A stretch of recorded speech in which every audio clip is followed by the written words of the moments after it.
जो जातीय व्यवस्था को टिकाए रखना चाहते हैं लोग, वो यूजीसी विनियम 2026 के खिलाफ हैं। जाति, लिंग, भेद, भाषा, क्षेत्र के आधार पर जो भेदभाव है, उस व्यवस्था को खत्म करने के उद्देश्य से यूजीसी विनियम 2026 को लागू करने का काम करेगी। जो जातवाद की जो लकीरें थी वो धूमिल पड़ रही थी, इसको गहरा करने के लिए भारतीय जनता पार्टी की बड़ी चाल है। एसटी, एससी, ओबीसी के बच्चे विश्वविद्यालय में पढ़ते हैं, उनके मानसिकता पे कितना असर पड़ता है वो आप नहीं जान सकते हैं। तो राष्ट्रीय महासचिव जी ने जो यूसीजी के बारे में बताया, पार्टी की, अपनी जनता पार्टी के लिए बताया, वो उसका मैं समर्थन करता हूँ। भारतीय जनता पार्टी ने यूसीजी बनाई थी और ये इसलिए स्टे मिला है कि हूँ अपनी पुरजोर सरकार ने अपना वकील खड़ा नहीं करा, वकालत नहीं करी, इसलिए स्टे हुआ है।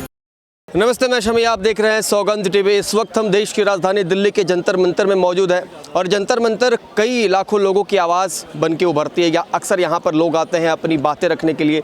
जब भी अगर वो किसी सरकार के काम से खुश हो, नाखुश हो या फिर अपनी कोई भी आवाज़ उठानी हो, वो जंतर मंतर पहुँचते हैं और सरकार से ये मांग करने की कोशिश करते हैं। इस वक्त यहाँ पर जो है जनता पार्टी के लोग, अपनी जनता पार्टी के लोग, तमाम कार्यकर्ता मौजूद हैं और यूजीसी को लेकर बातचीत करने के लिए आए हैं। मैं ज़रा आपका शुभ नाम जानना चाहता हूँ सर। मैं दिलीप चौधरी हूँ, अपनी जनता पार्टी का राष्ट्रीय महासचिव हूँ। सर, क्या मुद्दा रहा यहाँ पर आने का और क्या मांगे हैं आपकी?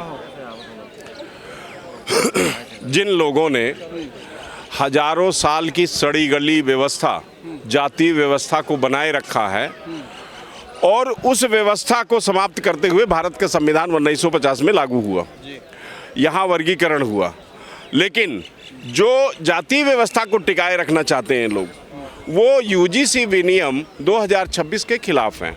वो वर्चस्ववाद को, वनवाद को, वर्णवाद को कायम रखना चाहते हैं, इसलिए उन्होंने प्रोटेस्ट किया और सुप्रीम कोर्ट ने स्टे दिया।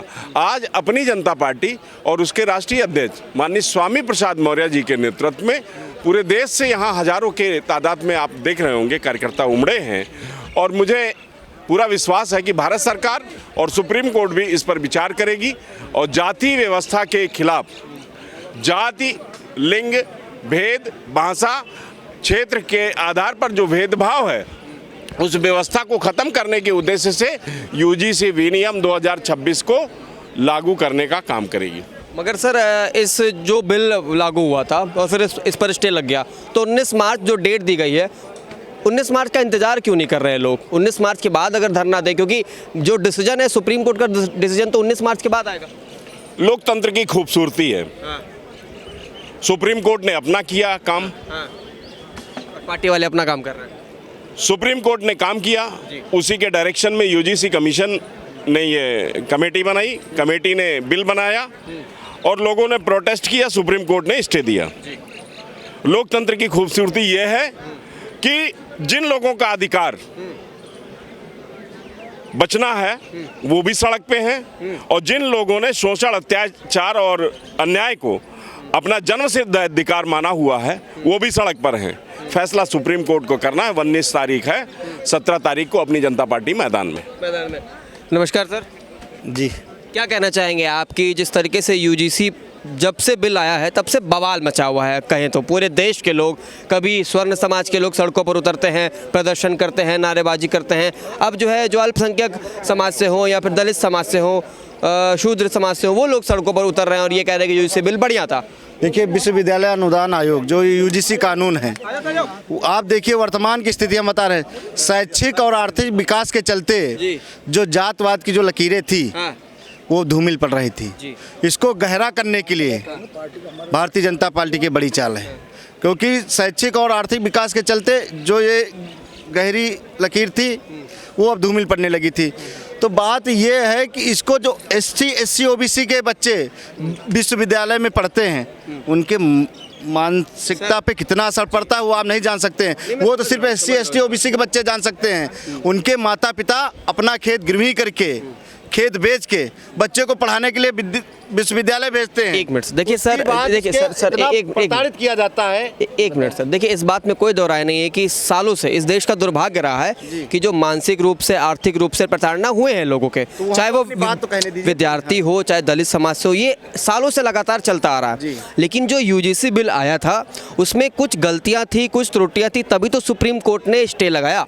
तो अच्छा ये बताइए, भारतीय जनता पार्टी के जो हैं लोग जिन्होंने कानून बनाया, क्या वो, जैसे हमको तो लगता है नशे को ही बढ़ावा देते हैं, तो जब ये कानून क्या बनाया गया तो सभी लोग शराब के नशे में थे या दारू के नशे में थे या स्मैक के नशे में थे, तब क्यों नहीं सोचे समझे कि कैसे कानून बनाना है। आज जिस कानून के बनने से सवर्ण समाज के लोगों का कोई नुकसान भी नहीं है, सिर्फ वो अपना, जैसे अभी हमारे राष्ट्रीय अध्यक्ष, राष्ट्रीय महासचिव जी ने कहा, वो सिर्फ अपना जन्मसिद्ध अधिकार समझते हैं SC SC OBC के बच्चों पे अपना शोषण करने का काम, बस ये काम करते आए हैं। ठीक है, नमस्कार सर। मान्यवर आप सबको नमस्कार, जितने भी मीडिया वाले बंधु हमारे हैं, पत्रकार, मैं सबको नमस्कार करता हूँ। मेरी बात थोड़ी सी देर में संक्षिप्त में ख़त्म करूँगा।